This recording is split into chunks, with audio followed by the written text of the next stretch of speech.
madaxweynaha dowlad goboleedka Jubbaland mudane Axmed Maxamed Islaam oo soo gabagabeeyay safarkii uu ku joogay Garowe ayaa maanta dib ugu soo laabtay magaalada Kismaayo caasimadda ku meel gaarka ah ee Jubbaland kadib shirkii madaxda dowladda federaalka ah ee dowlad goboleedyada uga socday magaalada Garowe ee caasimadda Puntland. madaxweynaha waxaa garoonka diyaaradaha magaalada Kismaayo ku soo dhaweeyay madaxweyne ku-xigeenka labaad ee Jubbaland Suldaan Cabdiqaadir Xaaji Maxamuud Luga Dheere guddoonka baarlamaanka iyo mas'uuliyiin kale iyadoo soo dhaweynta kadib madaxweynaha uu saxaafadda kula hadlay aqalka madaxtooyada Jubbaland. mudane Axmed Maxamed Islaam ayaa sheegay in shirkii Garowe diiradda lagu saaray qodobo kala duwan oo ay ka mid yihiin arrimaha siyaasadda iyo sidii siyaasadda waddanka salka loogu dhigi lahaa isla markaana loo soo afjari lahaa kala fikir duwanaanta jirta balse aysan madaxda dowladda federaalka arrintaasi diyaar u ahayn taasna ay sababtay in shirka uu natiijo la'aan ku dhammaado.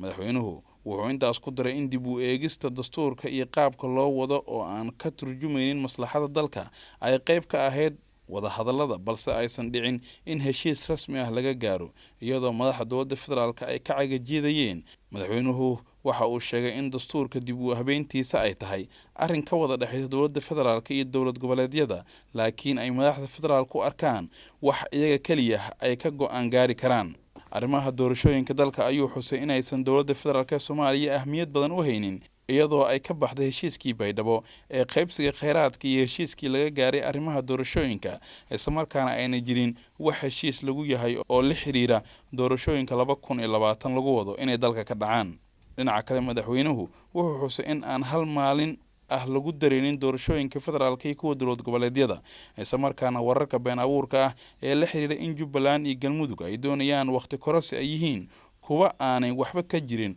oo shacabka lagu marin habaabinayo. arrimaha amniga wuxuu xusay madaxweynuhu in aan heshiis lagu ahayn sidii dalka looga xoreyn lahaa kooxda argagixisada Al-Shabaab isla markaana cid walba ay mas'uuliyad ka saaran tahay sugidda amniga deegaanadeeda maadaama dowladda federaalka ayna diyaar u ahayn la dagaalanka argagixisada isagoo xusay in dhammaan heshiisyadii la xiriira amniga ay dowladdu dhinac martay.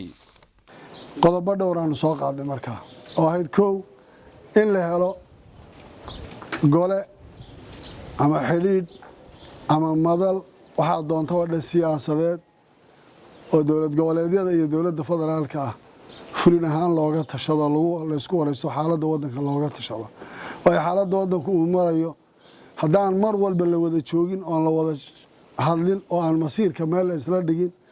oo aan la isla ogaanin oo aan kolba caqabadaha jira wada jir looga bixin qofna keligii wax ma qaban karay dowlad goboleedyaduna keligood wax ma qaban karaan dowladda federaalkiina keligood wax ma qaban kartaan waa dad isku duuban in la helo. waxaa nasiib darro ah madaxdii dowladda federaalka ahayd uma ayna soo diyaargaroobinin umana ayna soo xiiranin waxa laga hadlayo iyo waddanka meesha uu joogo iyo talada loo baahan yahay. waxaa laga hadlayaa waddanku sidan uu ku soconayay waa waqtigii ugu horreeyay hadda sida la arko dowladnimaduba hadday bilow tahay maraykan baa xaaladda laga soo maray waxaan jirin oo noocaasa waqtigoo dhan lagu luminayay inaan ajandayaashiisa la qiro. dowladdu wuxuu madaxweynuhu carabka ku dhufanayay haddii la yidhaahdo ha la isu yimaado iyadoo weliba aanu fiirinayna beelaha oo ra-iisul wasaare ku-xigeenka oo kale iyo ay ku soo biirayeen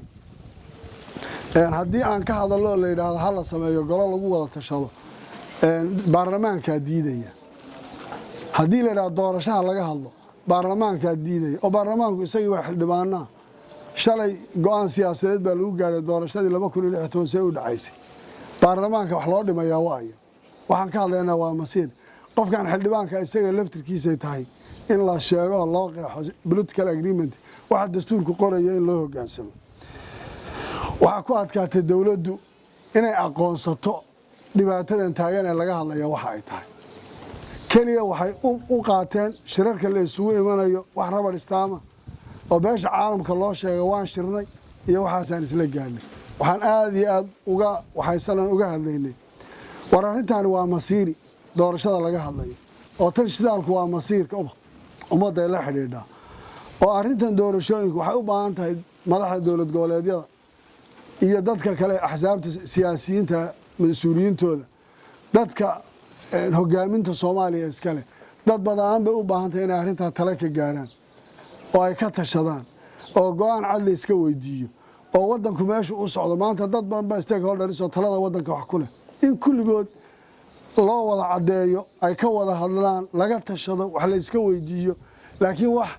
laba saddex qof inta isu sheegto hebel iyo hebel iyo hebel ma doonayo haddaan magac tiriyo waxaan afar qof ka badnayn baa laga hadlayaa hebel la weydiiyo hebel la weydiiyo waa nasiib darro waxaan nasiib darro inaan garanaynin qofka wadanka cidda xukunta iyo cidda mas'uulka ka ah oo kii ugu sareeyay marka la fashto uu leeyahay talaan dib ugu noqonayaa iyo waayo marka isteediyadii madaxdii dawlad goboleedyada iyo madaxweynihii jamhuuriyadda federaalka iyo ra'iisul wasaarihii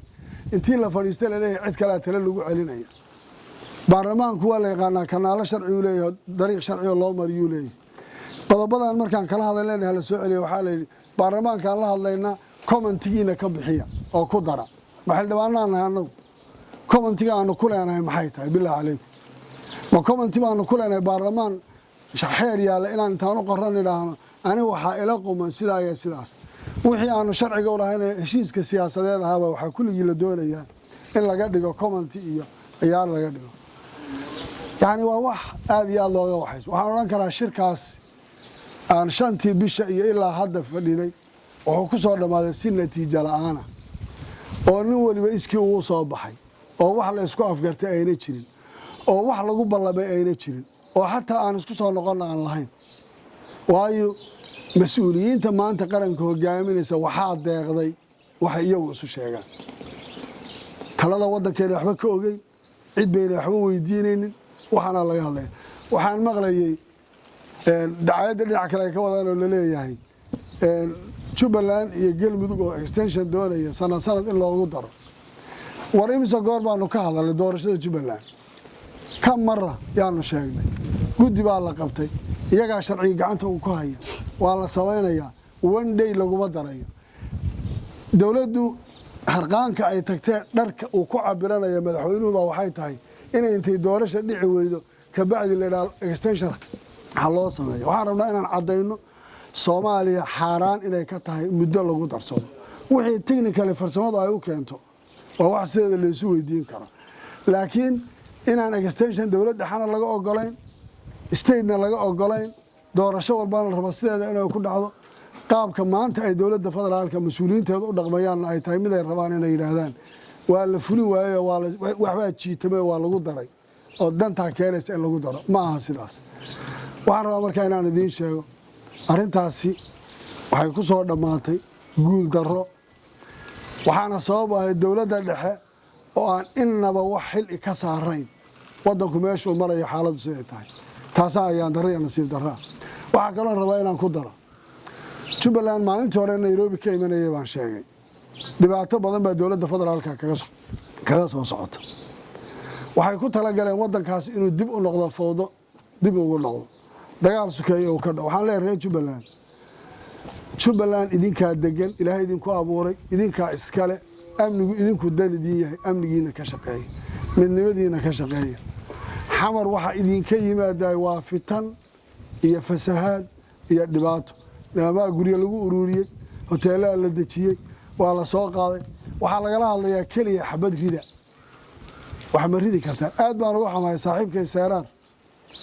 oo waaska afayeenka intii loo yeero meel tago inuu isagu xabad garoonka dhexdiisa ka rido aad baan uga xamaay wax saxana ma waxaan rabaa markaa reer Jubbaland inaan u sheego waxa laga shaqeynaya waa idinka dhibaato dhexdiina gobolkan waa la yaqaanaa 6 bilood ba qof baa joogay hogaamiye kooxeedya isku leeynayay waa meesha ubuucdo ma aha gaalkacyo